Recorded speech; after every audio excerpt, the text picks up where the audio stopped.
Navoiy aytadiki, olam ahli bilingiz, ish emas dushmanlik. Men Yor uning bir-biringizga kim erur yorlik ish deydi. Bu so'z o'yini qilgan bu yerda. Olam ahli, ey odamzod, insoniyat, bilingiz. Ish emas dushmanlik. Ya'ni doimiy hayotingiz dushmanchilik ustiga, kimgadir dushmanlik qilaverish ustiga qurilmasin. Bu ish emas bu. Bu to'g'ri ish emas bu.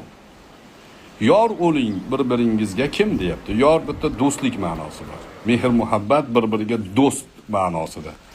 Yor bo'ling bir-biringizga kim? Erur yorliq ish deyapti. Yorliq bitta ikki xil ma'nosi bor. Yorlik, do'stlik haqiqiy ishlardan bittasi ma'nosi bor. Ikkinchisi yorliq ish deyapti, ya'ni mukofotlik ish.